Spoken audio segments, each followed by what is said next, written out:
الفرقان الحميد জবান খুলে সকলে পড়েন আউযু বিল্লাহি মিনাশ শাইতানির রাজীম বিসমিল্লাহির রহমানির রহিম ইয়া আইয়ুহাল্লাযীনা আমানু তাকুল্লাহা হাক্কা তুকাতিহি ওয়া লা তামুতুন্না ইল্লা ওয়া আনতুম মুসলিমুন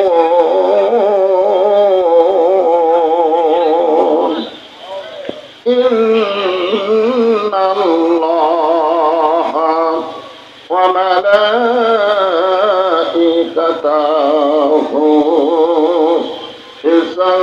ইউসাল্লুনা আলান নাবী ইয়া আইয়ুহাল্লাযীনা আমানু সাল্লু আলাইহি ওয়া সাল্লিমু তাসলিমা আল্লাহুম্মা সাল্লি আলা মুহাম্মাদ ওয়া আলা আলি মুহাম্মাদ كما صليت على إبراهيم وعلى آل إبراهيم إنك حميد مجيد اللهم بارك على محمد وعلى آل محمد كما باركت على إبراهيم وعلى آل إبراهيم إنك حميد مجيد مشرق حب محمد نقول صلى الله عليه وسلم مثلا ديوان ما مثلا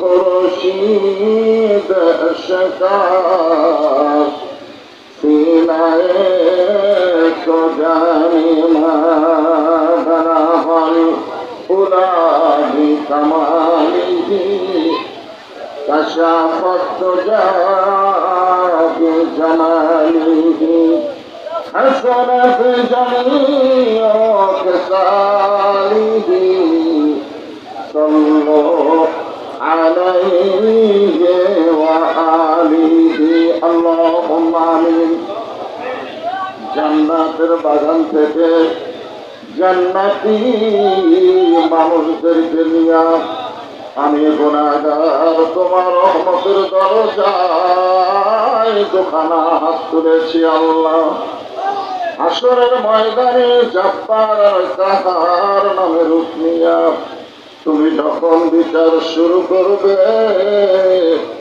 তোমার সামনে দাঁড়ায়া সমস্ত নবীরা নাচতে নাচতে বলে কাঁদতে থাকবে এমন কঠিন অবস্থা হাসরে হবে সেদিন সমস্ত নবী তার উম্মতকে ভুলে যাবে শুধু বলবে আল্লাহ আমার কি হবে আমার কি হবে একমাত্র দরদি নবী শাফাতের কান্ডারি ইয়া রাব্বি হাবলি উম্মতি বলে সেজদায় পড়ে যাবে সেই কঠিন মুসিবতের সময় আজকের এই মাহফিলকে ওসিলা করে আমাদের সবাইকে রাসূলের উম্মতের কাতারে আল্লাহ কবুল করে নিও সুবহান রাব্বিকা রাব্বিল ইজ্জাতি আম্মা ইয়াসিফুন ওয়া সালামুন আলাল মুরসালিন والحمد আলহামদুলিল্লাহি রাব্বিল আলামিন লা ইলাহা ইল্লাল্লাহ।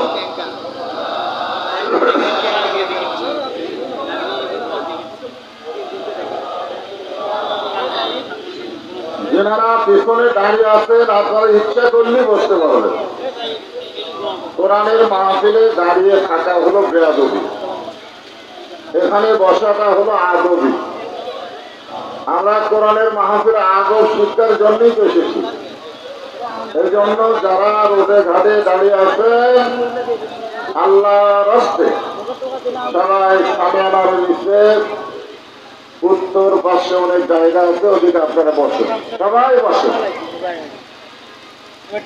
মোহাম্মদ দিয়ে আল্লাহর জিকির করেন লা ইলাহা ইল্লাল্লাহ লা ইলাহা। চাঁদ সূরজ আর গ্রহ তারা আল্লাহ নামের পাগল তারা। চাঁদ সূরজ আর গ্রহ তারা আল্লাহ নামের পাগল তারা।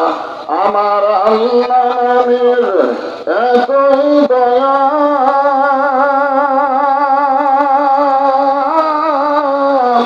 আল্লাহ নামের এতই মায়া লুকিয়ে রাখেন হে আল্লাহ জোরে লা ইলাহা ইল্লাল্লাহ লা ইলাহা ইল্লাল্লাহ লা ইলাহা ইল্লাল্লাহ লা ইলাহা ইল্লাল্লাহ লা ইলাহা ইল্লাল্লাহ লা ইলাহা ইল্লাল্লাহ। অনেকেই জিকির করতে আপত্তি করতেছেন।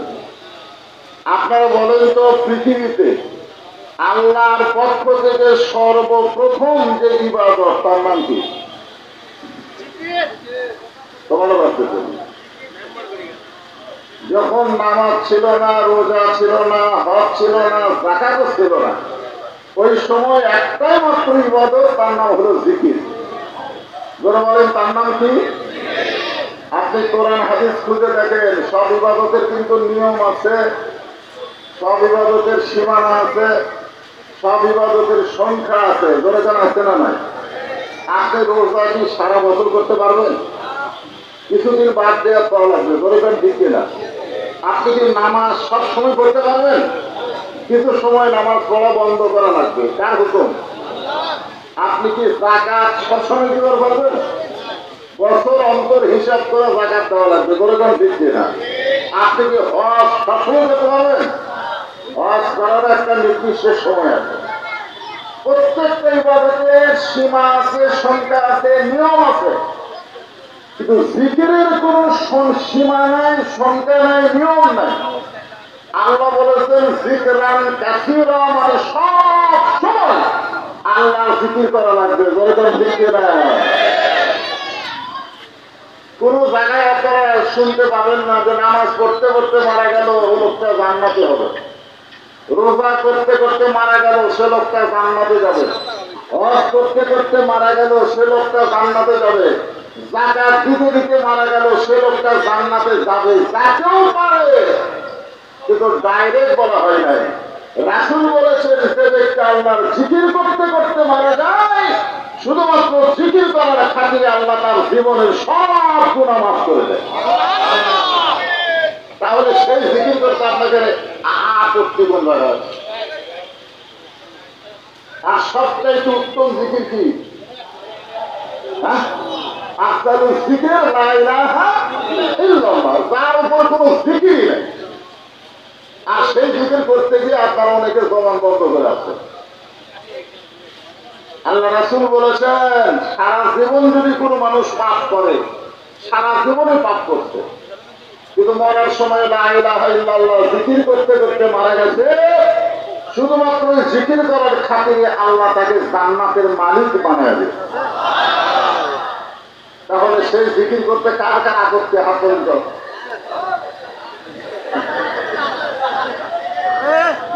মানে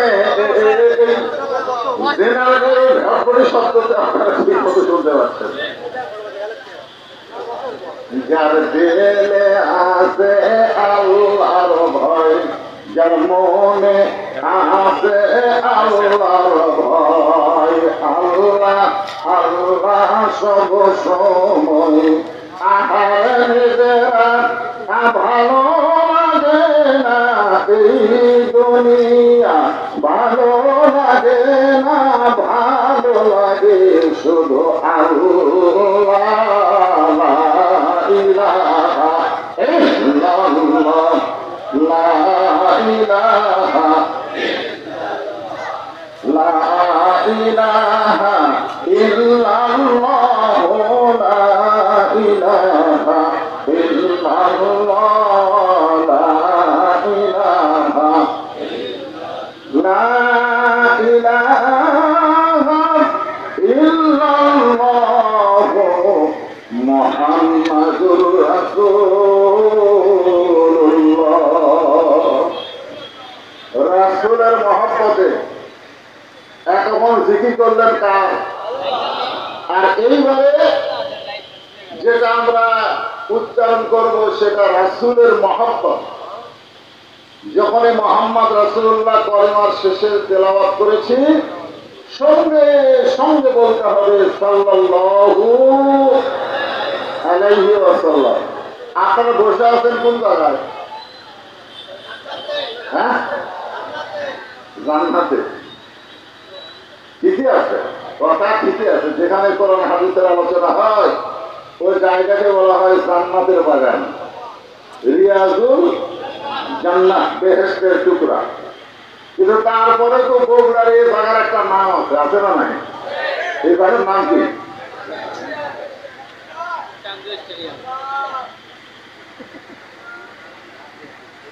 শহীদ চান্দু স্টেডিয়ামে এক সাইডে বসে আপনারা দরুদ শরীফ পড়লেন, আর একদল ফেরেশতা এই দরুদ গুলো পৌঁছায় দিল মদিনায় রাসূলের রওজায়। সবাই মদিনায় যাবার পারবেন? অনেক আফসোস করে আব্দুল আলিম একটা গান গাইছে, আরো সাগর পাড়ি দিব নাই কই আমার তরি, আমি পাখি নই যে উড়ে যাব ডানাতে ভর করি, আমার সাদ আছে সম্বল নাই, করি কি উপায়, মনে বড় আশা ছিল যাব মদিনায়। জিজ্ঞাসা করা হলো কেন যাবেন? উত্তর বলল, সালাম আমি দিব নবীর রওজায়, আমরা নবীর রওজায় যাবার না পারলে কি হবে? বাংলাদেশে বসে মাহফিল থেকে দরুদ পড়লাম, ফেরেশতা নবীর রওজায় পৌঁছায়া দিল। সেই দরুদ শরীফ পড়তে আমাদের কোনো আপত্তি? আলহামদুলিল্লাহ। জামিয়া আরাবিয়া মাদ্রাসা ও ইয়াতিমখানা কমিটি কর্তৃক আয়োজিত আজকের এই তাফসীরুল কোরআন মাহফিলে আল্লাহ তাআলা যিনাকে সম্মানিত সভাপতির আসনে কবুল করেছেন, জনাব হামিদুর রহমান বাদল সাহেব। আপনি তো আচ্ছা, আলহামদুলিল্লাহ। আজকের এই মাহফিলের সম্মানিত সভাপতিকে আচ্ছা অন্তরের অন্তঃস্থল থেকে শুভেচ্ছা জ্ঞাপন করছি। আজকের এই মাহফিলের সম্মানিত সহ সভাপতি জনাব হামিদুল ইসলাম, হামিদুল হক রতন, আলহাজ ডাক্তার মোহাম্মদ সুলাইমান আলী।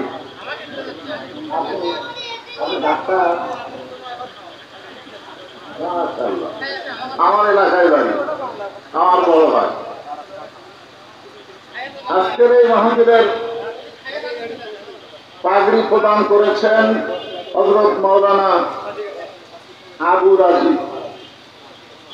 আজকের এই মাহফিলের সম্মানিত প্রধান অতিথি জনাব মোহাম্মদ রেজাউল করিম বাদশাহ। আমরা বিগত কয়েক বছর বিজ্ঞাপনে বিএনপি জামাতের কোন কবুল করবেন ধরে কোন ঠিক কিনা, আর মুসলমান হিসাবে কবরে যদি যাবার পারি আল্লাহ যে আমাদের জান্নাত দিবেন এ ব্যাপারে কোনো সন্দেহ আলহামদুলিল্লাহ। আপনি কি মনে করছেন মুসলমানের ঘরে জন্ম নেওয়া এটা আর কি? এটা আল্লাহর রহমত। আল্লাহ কোরআনে বলেছেন রাহমাতি ওয়াসিয়াত কুল্লা শাইইন ফাসাকতুবুহা লিল্লাযিনা ইয়াত্তাকুন। গোটা বিশ্বব্যাপী নানা ধরনের মানুষ বসবাস করে, মুসলমানের ঘরে আল্লাহ যাদেরকে কবুল করে কেবলমাত্র আল্লাহ তাদেরকেই রহমতে কবুল করেছে। বলেন সুবহানাল্লাহ। কারণ কি? কারণ হচ্ছে আল্লাহর কোরআন। আল্লাহ কোরআনে বলেছেন ওমা ইয়াবতাগি গায়রাল ইসলাম দীনান ফালান ইউকবালা মিনহু। ভারতের একজন হিন্দু ঠাকুর বলেছেন, গতকাল ফেসবুকে দেখলাম, যে গোটা পৃথিবীতে যে হারে মানুষ মুসলমান হচ্ছে আগামী 10 বছরে হয়তো পৃথিবীতে কোন বিধর্মী খুঁজে পাওয়া যাবে না। একটা হিন্দু বলেছে। কারণ সব ধর্মই যে ভেজাল, সব ধর্মই যে বাতিল, এ কথা কার? আল্লাহ কোরআনে বলেছেন ইসলাম ছাড়া অন্য কোন ধর্ম কেউ যদি অন্বেষণ করে গ্রহণ করে লা ইউকবালা মিনহু, এইটা কবুল করা হবে না। কিছুদিন আগে বগুড়া জেলায় একজন এসপি ছিল হিন্দু মানুষ, যেরকম ঠিক কিনা। আমি বগুড়া জেলার এক সাইটে এ আয়াত নিয়ে ওয়াজ করছিলাম। সেটা কে জানে এসপি সাহেবকে বলে দিচ্ছে যে মুসলমান ছাড়া অন্য কোন ধর্ম গ্রহণ করলে আল্লাহ কবুল করবেন, আপনি যে হিন্দু মানুষ। তখন আমাকে জানানো হলো এটা সাম্প্রদায়িক ওয়াজ। সাম্প্রদায়িক। আপনারা বলেন তো কোরআনের কোন আয়াত কি সাম্প্রদায়িক? কোরআন কি কোন সম্প্রদায়ের জন্য? কোরআন হলো সমস্ত মানুষের জন্য। তুমি হিন্দু, তুমি বৌদ্ধ, তুমি খ্রিস্টান, আল্লাহ তোমার জন্য সুযোগ দিয়েছে। এখনো কি তুমি মরো নাই? মরার আগে মুসলমান হয়ে মরো, আল্লাহ তোমাকে মাফ করে দিবে। ধরে বলেন কথা ঠিক না? তো আমাদেরকে আল্লাহ তাআলা মরার আগে মুসলমানের ঘরে কবুল করেছেন। আল্লাহর প্রশংসা করার কারণ হলো আল্লাহ আমাদেরকে বিশ্ব নবী, বিশ্ব নেতার উম্মত হিসাবে কবুল করেছে।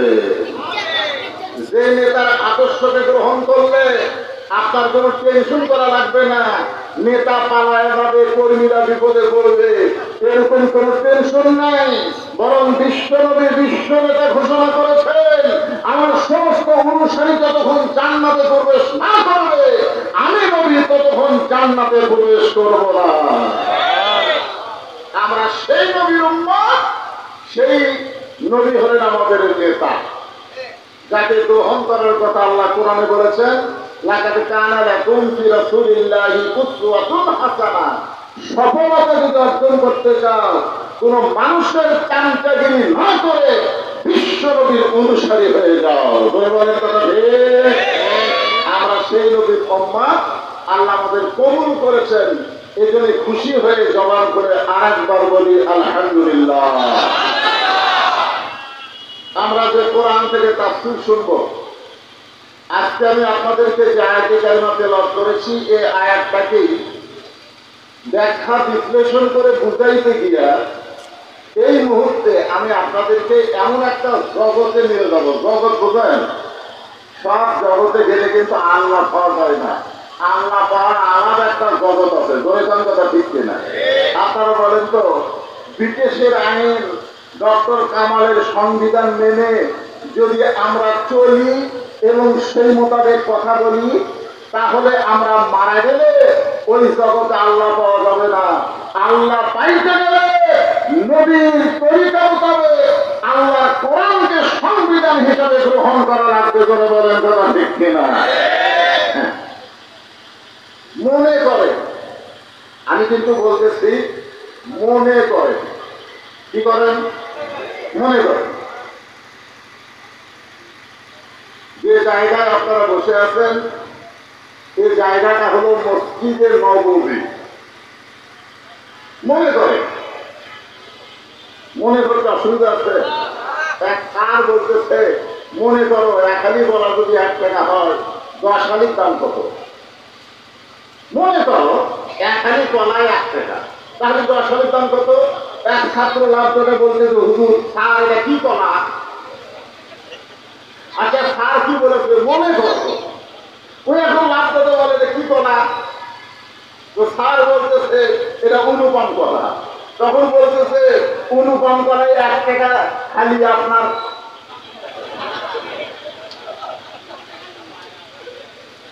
তা আপনাদেরকে আমি বলতেছি মনে করে। কি করেন? যে জায়গায় বসে আছেন এই জায়গাটা হলো মসজিদের নববী। আর যারা ওয়াজ শুনতেছেন মনে করেন তারা হলো আল্লাহর নবীর সাহাবী। আর যিনি ওয়াজ করতেছেন তিনি হলেন হযরত ওমর। মনে করার কথা বলছি। এখন আপনাদের কাছে আমার প্রশ্ন হলো মসজিদে নববীর জায়গা হিসাবে কেমন জায়গা? কথা বল না কেন? কেমন জায়গা? যাই কথা বলতেছেন না যে মসজিদ নববী কেমন জায়গা, এটা বলার পরে যে ভালো বলতেছেন না ওই মরার আগে আল্লাহর কথা বন্ধ করে দিল। আচ্ছা মসজিদ নববী নিয়ে আপনাদের কোনো সন্দেহ আছে? যেখানে 1 রাকাত নামাজ পড়লে আল্লাহ খুশি হয়ে 50 রাকাত নামাজের সওয়াব দেন। তাহলে বলেন মসজিদ নববী কত ভালো। আল্লাহ কোরআনে বলেছেন রাদিয়াল্লাহু আনহুম ওয়া রাদু আন যালিকা লিমান খাশিয়া রাব্বাহ। নবীর সাহাবী যারা বিনা হিসাবে জান্নাতি তারা। আপনারা বলেন তো নবীর সাহাবীদের কোনো হিসাব দেওয়া লাগবে? কারণ আল্লাহ বলেছেন রাদিয়াল্লাহু আনহু ওয়া রাদু আন। এই জন্য আল্লাহ তাদের প্রতি রাজি হয়ে গেছে। সেই সাহাবীরা হলেন শ্রোতা। আর যিনি ওয়াজ করতেছেন তিনি হলেন হযরত ওমর। আপনারা বলেন তো ওমর ফারুক কেমন বক্তা? কেমন ভালো? খালি ভালো। আল্লাহ রাসূল বলেছেন আমার পরে কেউ যদি নবী হতো লাকানা ওমর, আল্লাহ ওমরকে নবী হিসাবে পাঠায়া দিত। নবুয়তের দরজা বন্ধ হয়েছে বলে হযরত ওমর নবী হওয়ার পারে নাই, কিন্তু নবী হওয়ার সব যোগ্যতা আল্লাহ হযরত ওমরকে দান করেছে। সেই হযরত ওমর ওয়াজ করতেছেন। সেই ওয়াজটা আমি আপনাদের সামনে আজকে রিলে করব। কারণ 5ই আগস্টে বাংলাদেশ স্বাধীন হয়ে গেছে। এখন হক কথা বলতে আর কোনো অসুবিধা নেই। ওমর ফারুকের জন্য আল্লাহ তাআলা কোরআনে একটা আয়াত নাযিল করেছিলেন কুল জাআল হক ওয়া যাহাকাল বাতিল ইন্নাল বাতিলা কানা যাহুকা। হক যখন আসবে তখন কোনো বাতিল থাকবে না, আলো চললে কোনো অন্ধকার থাকবে না। জোরে বলেন কথা ঠিক কিনা? এই জন্য আমরা স্লোগানের মধ্যে বলি আল কোরআনের আলো তবে ধরে যাবে। তাহলে রাস্তা দিয়ে যখন আসবে সামনে আসবেন এই জন্য বলতে হবে আল কোরআনের আলো সব জায়গায় যাবে, মানে কোনো জায়গা বাদ দেওয়া যাবে না। ধরে ঠিক আপনারা যে কোরআনের ওয়াজ শুনতে চাইছেন এই কোরআনের এক নাম হলো নূর। নূর মানে আলো। বলে নূর মানে কি? আল্লাহ কোরআন সম্পর্কে বললেন অনুনাজ্জিলু মিনাল কুরআনি মা হুয়া শিফাউ ওয়া রাহমাতুল লিল মুমিনিন। এই আয়াতের বাংলা অর্থ হলো সব সমস্যার সমাধান দিতে পারে আল কোরআন। আপনারা বলবেন, আপনারা বলবেন তাহলে আমি বলি সব সমস্যার সমাধান দিতে পারে আল কোরআন, আল কোরআনের আলো, ঘরে ঘরে জানো, কোরআন হাদিস যেখানে আমরা আছি সেখানে। তুমি আর মুসলমান এক হও, এক হও। লিল্লাহি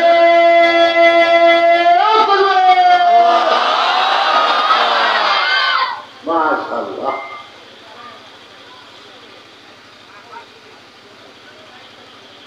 ওমর ফারুক যখন মসজিদের মেম্বরে বসে ওয়াজ করতেছেন, ওই সময় তিনি ছিলেন বাংলাদেশের মতন ৯৬টা দেশের খলিফা। সুবহানাল্লাহ। এই টুপিওয়ালা, জুব্বাওয়ালা, দাড়িওয়ালা, মৌলবি, বক্তা না, উনি হলেন আমাদের বাংলাদেশের মতন ৯৬টা দেশের রাষ্ট্রনায়ক, প্রধানমন্ত্রীগণ, যাকে আরবিতে আমরা বলি খলিফা। ধরে বলেন কি? খলিফা। আমি কি? আমি একটা গ্রামের লোকে আমার মানে না, খলিফা তো দূরের কথা, আমার বউ পর্যন্ত আমার মানবার পাই না। এই জন্য আমার ওয়াজ আমি না করে হযরত ওমর ফারুকের ওয়াজ করতেছি। একটু মনোযোগ দিয়ে শুনবেন। যে হযরত ওমরের সামনে আল্লাহ কোরআনে 23টা আয়াত নাযিল করেছে, বলেন সুবহানাল্লাহ। সেই হযরত ওমর আলোচনা করতেছেন, সাহাবারা পাগলের মতন হযরত ওমরের কথাগুলো শুনতেছেন। কারণ বক্তা যখন আমল করে ওয়াজ করে, ওই কথাগুলোর তাসীর শ্রোতা অন্তরে বেশি হয়।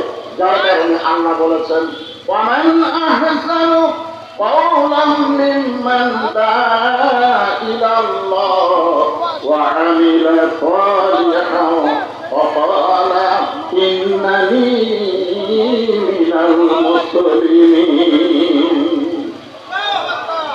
আপনারা আল্লাহর কোরআনের আয়াত শুনলে আপনাদের ঈমান বাড়ে না কমে? আল্লাহ কি বলেছেন? যাদাতুহুম ঈমানা ওয়া আলা রাব্বিহিম ইয়াতাওয়াক্কালুন ওয়া ইযা তুলিয়াত আলাইহিম আয়াতুহু যাদাতুহুম ঈমানা। কোরআনের আয়াত শুনলে মানুষের ঈমান বাড়ে না কমে? তো ঈমান বাড়ার লক্ষণ কি? চুপ থাকা। চুপ থাকা।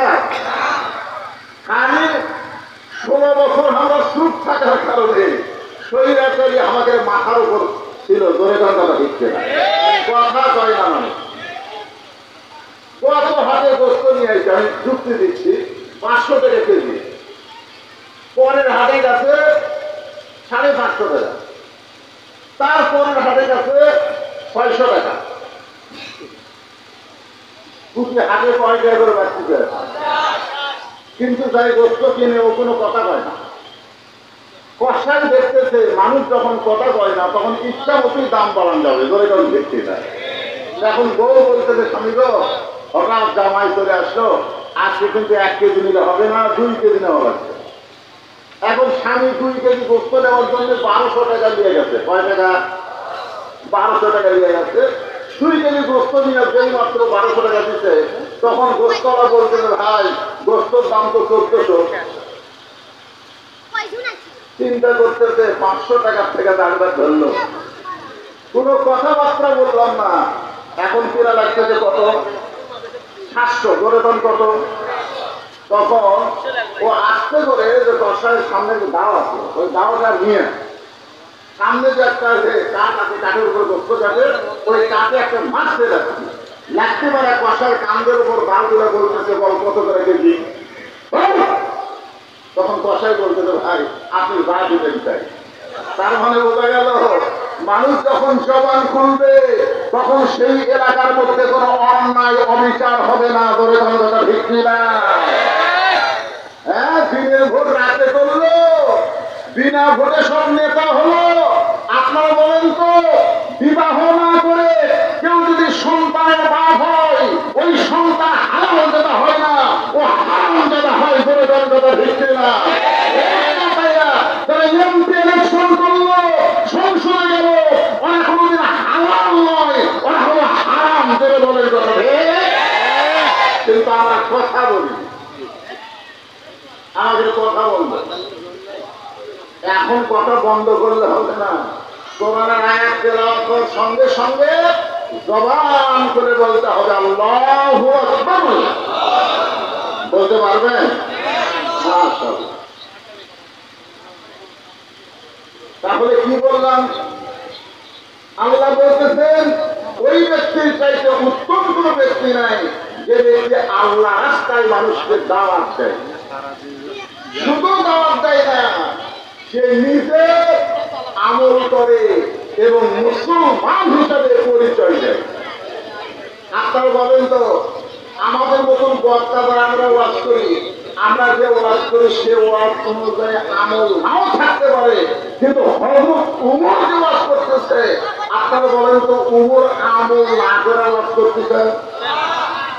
এখন চিন্তা করেন, যে বক্তার ভিতরে আমল আছে ওই বক্তার কথার মধ্যে তাসির আছে, আর যে বক্তার আমল নাই ওই বক্তার কথার উপরে তাসির নেই। হযরত ওমর যখন আলোচনা করতেছেন, এমন সময় সাহাবীরা পাগলের মতন তার কথাগুলো শুনতেছেন। এমন সময় একদিন সাহাবী পিছন দিক থেকে দাঁড়িয়ে বলতেছে, ইয়া আমিরুল মুমিনিন, আপনার আলোচনা আমি শুনবো না। সমস্ত সাহাবীরা পাগলের মতন যখন ওয়াজ শুনতেছে, পিছন দিক থেকে একজন সাহাবী, তাও আবার বেদুইন সাহাবী, পাহাড়ি এলাকার সাহাবী, যার কোনো ঘর নাই বাড়ি নাই, এরকম একটা সাহাবী পিছন দিক থেকে দাঁড়িয়ে বলতেছে, ইয়া আমিরুল মুমিনিন, আপনার আলোচনা আমি শুনবো। আপনারা বলেন তো, সবাই যখন শুনতেছে আর এখন যদি বলে আপনার আলোচনা আমি শুনবো না, তাহলে যারা সবাই আছে তারা ওই লোকটাকে ছাড়বে? বলেন ছাড়বে? মনে করেন সাইদি হুজুর যদি ওয়াজ করে আর পিছন দিক থেকে 100 টাকা বলে হলো কি ওয়াজ করেন, আপনার ওয়াজ আমি শুনবো না, আপনারা বলেন তোর পাশা আছে? ওই গণ ভোলায় খেলা মরবে। কিন্তু বাক স্বাধীনতা থাকার কারণে ওমর ফারুক ওয়াজ বন্ধ করে দিলেন। মানুষের কথা বলার স্বাধীনতা থাকার কারণে আল্লাহর কোরআন দিয়ে যখন বাংলাদেশ চলবে, প্রত্যেকটা মানুষ কথা বলার স্বাধীনতা পাবে। জোরে কথা দেখতে না। সঙ্গে সঙ্গে ওমর ফারুক ওয়াজ বন্ধ করে বললেন, তুমি আমার ওয়াজ কেন শুনবা না? আমার ওয়াজের মধ্যে দোষ কোন জায়গায়? বলতেছে আপনি যেগুলো ওয়াজ করতেছেন তার চাইতে আমি ভালো ওয়াজ জানি। আপনি যেগুলো ওয়াজ করতেছেন, যে ওয়াজ শ্রোতারা শুনতেছে তার চাইতে ভালো ওয়াজ আমি জানি। সঙ্গে সঙ্গে ওমর ফারুক বললেন, এই সাহাবীরা, তোমরা মাঝখানে রাস্তা করে দাও, তোমরা মাঝখানে রাস্তা করে দাও, ওকে আমার কাছে আসতে দাও। ওই বেদিন সাহাবী যখন হযরত ওমরের কাছে আসলেন, সঙ্গে সঙ্গে ওমর ফারুক চেয়ার থেকে নিচে নেমে গিয়ে বললেন, ভাই তুমি এখন চেয়ারে বসে ওয়াজ করো, আমার চাইতে ভালো ওয়াজ যদি তোমার জানা থাকে তাহলে তুমি এখন শুরু করে দাও। বেদিন সাহাবী বললেন, আতিউল্লাহ ওয়া আতিউর রাসূল ওয়া উলিল আমরি মিনকুম, আল্লাহর আনুগত্য করো, নবীর তরিকা মোতাবেক চলো, এবং তোমাদের আমিরকে তোমরা মানো। তোমরা বলে আমিরুল মুমিনিন, আমি এত বড় বেয়াদব না যে আপনাকে চেয়ার থেকে নামায় দিয়ে সেই চেয়ারে বসে আমি ওয়াজ করবো। আমি এত বড় বেয়াদব না, আমি দাঁড়ায় থেকে ওয়াজ করতে চাই। প্রত্যেকটা সাহাবী চিন্তা করে গেল, তোকে আমরা চিনি না জানি না, তুই কে? হ্যাঁ, তুই ওয়াজ করবি? ওমর ফারুককে ওয়াজ বন্ধ করে দিয়া ওমর ফারুক বললেন, আমি তার ওয়াজ শুনতে চাই। সাহাবীরা চিন্তা করলেন, আমাদের আমির যখন ওয়াজ শুনবে আমাদের আপত্তি করে কোনো লাভ। ঠিক আছে, ওয়াজ করো। 3টা ওয়াজ করলেন। আমার দিকে খেয়াল করবেন। 1 নম্বর ওয়াজ হলো, ইন্নী উহিব্বুল ফিতনা, আমি ফিতনাকে মহব্বত করি। 2 নম্বর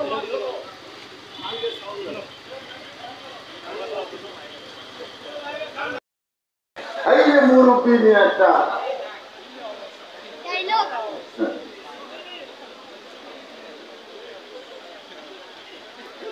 কি বলতেছিলাম, 1 নম্বর ওয়াজ করেছে ইন্নী উহিব্বুল ফিতনা, আমি ফিতনাকে মহব্বত করি। আপনারা বলেন তো, এক নম্বর ওয়াজ যেটা করছে বেদুইন সাহাবীর ওয়াজটা ভালো না খারাপ? ভালো। কি কয় রে? আল ফিতনাতু আশাদ্দু মিনাল কতল, আল ফিতনাতু আশাদ্দু মিনাল জিনা। ফিতনা হলো কতলের চাইতেও জিনার চাইতেও মারাত্মক গুনাহ। এখন বর্তমান বাংলাদেশে আগামী নির্বাচনে আমরা সমস্ত ইসলামী দল একত্র হয়ে নির্বাচন করতে চাই। এর মধ্যে যদি কোনো একদল ফেতনা যায়, কি মনে করতেছেন? আমরা মুজিব শাসন দেখেছি, দেখিনি? আমরা জিয়াউর রহমানের শাসন দেখেছি, কি কর ভাই দেখেন নাই? আমরা এরশাদ চাচার শাসন দেখছি, দেখিনি তো?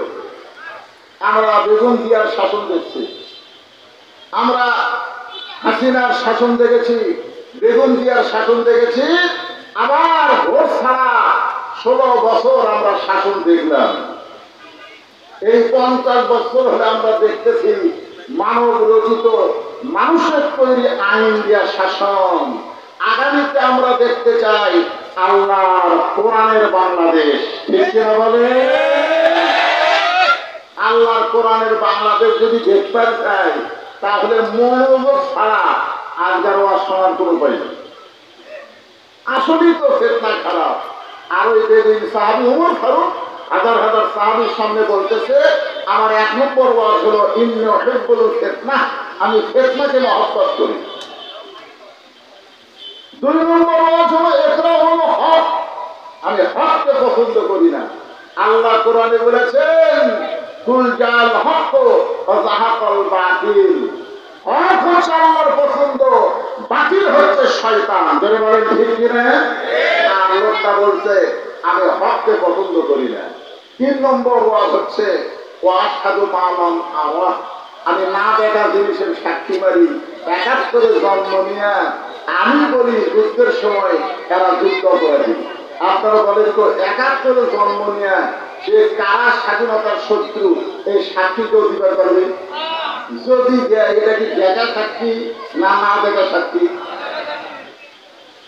শুনিছে শোনা?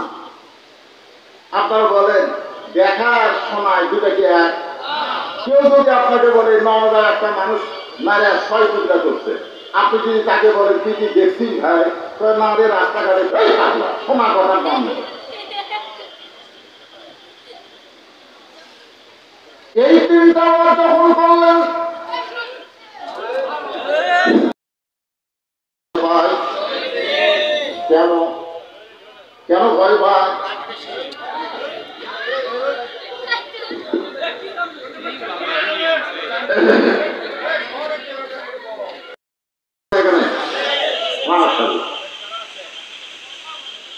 একটু মনোযোগ দিয়ে শোনেন।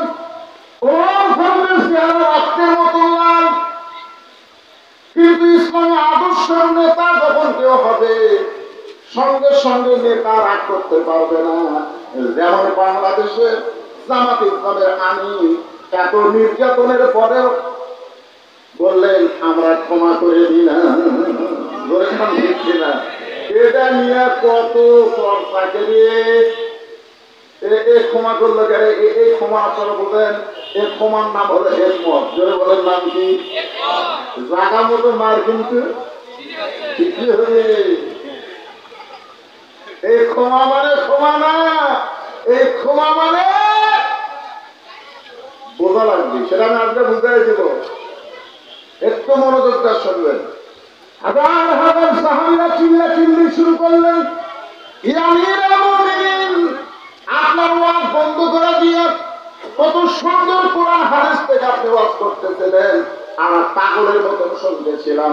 আপনার ওয়াজ বন্ধ করে দিয়ে যে 3টা ব্যাক ওয়াজ করলো, ব্যাক ওয়াজ আর ব্যাক ওয়াজ, যেরকম বেগম মমতাজ ওয়াজ করছে, আরে করো এমন আখের কাজ, ধ্যান যদি হয় দিলের নামাজ, ও তোমার পাঙ্গি গানা নামাজ পড়া লাগবে না। আপনার সুবহানাল্লাহ কবে না নাউজুবিল্লাহ কবে? ওরে শরীয়তের মাওলানা 14টা করলো কানা, কোরআন হলো 90 পারা, কোরআন হলো 90 পারা, তোমরা খুঁজে দেখলা না। এরকম একজন নাস্তিক ইসলামের শত্রুকে দীর্ঘদিন সংসদের এমপি বানানো হয়েছিল ধরে ঠিক না? চিন্তা করে দেখে, আমাদের মতন আলেমদেরকেও পর্যন্ত মমতা ছাড়েনি। সংসদে বলেছে আমি সিয়াসাতটা করি। মিজানুর রহমান আজহারী সহ যত আলেম বাংলাদেশের এমন আল্লামা সাইদ হুজুরকেও মমতাজ গালি দিতে ধরে কথা ঠিক না? 2 জায়গার মমতাজ আল্লামা শফি রহমতুল্লাহ আলাইকে তেঁতুল হুজুর বলেছে ধরে কথা ঠিক। এ কথা মান না কেন? আহমদ শফি রহমতুল্লাহ নাম শুনছেন? যিনি হাটহাজারী মাদ্রাসা উম্মুল মাদারেস যাকে বলা হয়, ওই মাদ্রাসার যিনি প্রধান ছিলেন, যিনি আর হাজার হাজার আলেমদের ওস্তাদ, তাকে মমতাজ বলেছে তেঁতুল হুজুর। আপনারা বলেন তো আমরা কিছু মমতাজের করবার পারছি? আমি একটু মমতাজের বিরুদ্ধে কয়েক কেস থাকি, আপনারা কিছু করেছেন?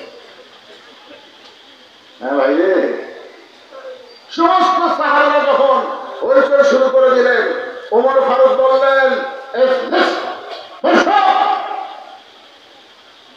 আমি ওমর যেখানে আছি তোমাদের আমি কিছু বলার আগে তোমরা হইচই করো কেন? বসো। সবাই যখন বসেছে, ওমর ফারুক বললেন ওয়াজ পাল্টাও। কি করো? ওয়াজ পাল্টাও। বেদিন সাহেব বললেন আমি ওয়াজ পাল্টাবো না, আমি যে ওয়াজ করেছি আপনারা বুঝবার পারেন না। ওমর ফারুকের সামনে বলতেছে ইয়া আমিরুল মুমিনিন, আমি যে ওয়াজ করেছি আপনারা বুঝতে পারেন নাই। ওমর ফারুক মনে করলেন লোকটার মাথা খারাপ, পাগল হয়ে গেছে, মানসিক রোগী, তাকে জেলখানার মধ্যে বন্ধ করলেন। কারণ গণ ধোলাই খাওয়া থেকে ওই লোকটা হেফাজত করার জন্য ওমর ফারুক জেলখানায় বন্দি করলেন। জেলখানায় বন্দি করে যখন শাহ নামাজ পড়ে হযরত ওমর বাড়িতে চলে গেলেন, বাড়িতে যাওয়ার পরে ওমর ফারুকের সামনে যখন তার বিবি খানা দেয়, ওমর ফারুকের বউ দূর থেকে হযরত ওমরের খাওয়া দেখে, কাছে কোনোদিন বসে খাবার দেয় না। আগে খাবার দিয়ে ওমর ফারুকের বউ দূরে দিয়ে স্বামীর খাওয়া দেখে। হযরত ওমর ফারুক প্রত্যেক দিন খাবার আগে একটা দোয়া পড়েন, আল্লাহুম্মা বারিক লানা ফীমা রাযাকতানা ওয়া কিনা আযাবান নার। আল্লাহ রাসূল বলেছেন তুমি যখন খাবার সামনে পাবে, ইচ্ছা মতো তুমি খানা খাবা না, তোমার ক্ষুধাকে তুমি 3 ভাগ করবা। জোরে করে কয় ভাগ করবা? 1 ভাগ খাদ্য খাবা, 1 ভাগ পানি পান করবা, আর 1 ভাগ আল্লাহর জন্য থাকা রাখবা। এই তরিকায় কেউ যদি খায়, কোনদিন বুকের চাইতে তার পেট উঁচু হবে না। খাবারে একটা সাইজ আছে, 1 ভাগ খাওয়া লাগবে। কয় ভাগ? আপনি সামনে খালি গরুর গোস্ত, খাসির গোস্ত, মুরগির গোস্ত, ইলিশ মাছ, ওরে বাবারে আজকে একটা খাওয়া বিমরে সমানে খাইতে খাইতে টুটি পর্যন্ত খাওয়ার পরে বলতে দেখে ভাই দই আছে, মিষ্টি খাওয়ার জন্য টুটি পর্যন্ত খেয়েও মিষ্টি খাবার চায়। আপনারা বলেন তো ওই কি নবীর তরিকা মোতাবেক খাচ্ছে? খাচ্ছে? তোমার ক্ষুধাকে কয় ভাগ করো? 1 ভাগ খাদ্য খাবেন। শোনেন, সবার জন্য বলতেছি, 1 ভাগ পানি পান করবেন আর 1 ভাগ ফাঁকা রাখবেন। আপনার এই বুকের উপর কোনদিন ঘুরে উঠবে না। বুকের উপর ঘুরে ওঠা মানে আপনি পুরুষ মানুষ দুর্বল হয়ে যাবেন। ধরে কান কথা দেখি। ওমর ফারুক দৌড়ে খাবার শুরু করবেন। উমরের বউ দূর থেকে স্বামীর খাওয়া দেখেন। কারণ হযরত ওমর প্রত্যেকদিন খাওয়া শেষ করে বিবির জন্য দোয়া করে, আল্লাহ যে বউটা আমাকে কষ্ট করে রুটি হালুয়া তৈরি করে দেয়, ওই বউটাকে তুমি জান্নাত দিও। হাসরের ময়দানে আমি ওমর বেহেশতের হুরকের মান চাই না, আমার বউটাকে নিয়েই আমি জান্নাতে থাকতে চাই।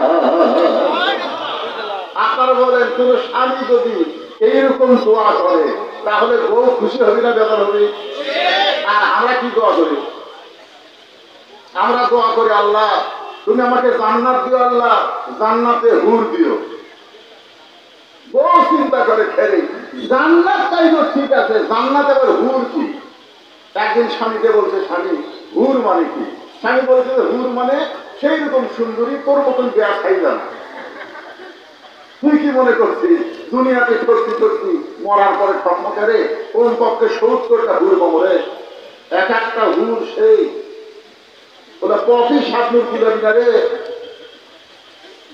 বহু চিন্তা করে, কারেন্ট গেলে আমি পাকার বাতাস করি, ফাঁকা হওয়ার আমি ভ্যাবলিন দিয়ে দিই, কত কষ্ট করে আমি ভাত ভাত করে স্বামীরে খাওয়াই, আর সেই স্বামী আমার দরজা বেহেশতের হুর চায়। এই স্বামী তো স্বার্থপর স্বামী। একদিন বউ দোয়া করতে চাল্লাম, আমাকে জান্নাত দিও, জান্নাতে হুড়ে দিও। স্বামী ভাই খেলে বউ হুড়ে কি বলে? হুড়ে হলো সুন্দর যুবক, তোমার মতন পা ফাটা না। এখন আপনারা বলেন স্বামী স্ত্রীর মধ্যে মহব্বত হবে না গন্ডগোল হবে?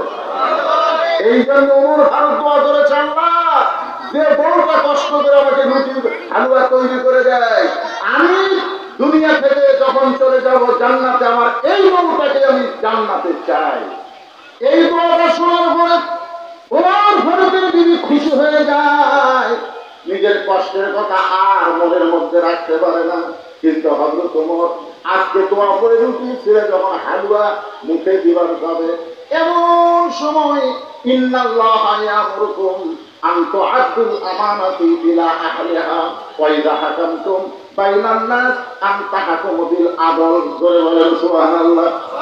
এমন সময় আল্লাহর কোরআন ওমর ফারুকের সামনে এসে বলে, ওমর তোমাকে ক্ষুধা লাগতেছে আর তুমি খাইতেছো, কিন্তু তাকে কারাগারে বন্দি করেছো, সে খাইছে কিনা একটা বার খবর নিয়েছো? সুবহানাল্লাহ বলে তো। চিন্তা খারাপ ওয়াজ করার জন্য তাকে হবে তোমার জেলখানা বন্দি করছে। বিবেক বলতে, তোমার তুমি ক্ষুধা লাগতেছে আর রুটি হালুয়া খাইতেছো, কিন্তু যাকে কারাগারে বন্দি করছো সে খাইছে কিনা একটা বার খবর নিছো? আল্লাহ কোরআনে বলেছেন, ওয়াইদা হাকামতুম বাইনান নাস আন তাহকুমু বিল আদল। মানুষের ভিতরে তোমাকে যখন উচ্চ আসন দেওয়া হবে, চেয়ারম্যান করা হবে, মন্ত্রী করা হবে, এমপি করা হবে, তখন তুমি খাওয়ার আগে তোমাকে যারা ভোট দিয়ে নেতা বানাইছে তারা খাইছে কিনা একটা বার খবর নেওয়া লাগবে। বলে বলেন কথা ঠিক? তুমি খাইতে খাইতে গোটা বাংলাদেশ খাইছো। ডক্টর ইউনূসের সঙ্গে অনুষ্ঠানে গিয়া বললো, গোটা বাংলাদেশ ধুয়ে ঘুরা দিছে। বাংলাদেশের টাকায় 95 বিলিয়ন ডলার এই সারা নেতারা পাচার করছে। ধরে গণনা ঠিক কিনা কথা খাসে তো খাসে সব পাচার করছে। তারা আমার নেতা। দেখেন কোরআন কি বলতেছে, ওমর ক্ষুধা লাগতেছে আর রুটি হালুয়া খাইতেছো, যাকে কারাগারে বন্দি করছো সে খাইছে কিনা একটা বার খবর নিত। সঙ্গে সঙ্গে হলো তোমার রুটি হালুয়া মুখেতে না দিয়া ওইটা টোপলা করে ওই গভীর রাত্রে এশার নামাজের পরে গভীর রাত্রে ওই কারাগারের দরজায় গিয়ে বলতে, ভাইজান তোমার জন্য খাবার আনছি, মেহেরবানি করে তুমি খাদ্য খাও। কারাগারের কয়েদি বলতেছে, কোরআন দিয়া যখন রাষ্ট্র চলবে তখন নেতার ভাগ্যে খাওয়া না হলেও কারাগারের বন্দীরা খাবার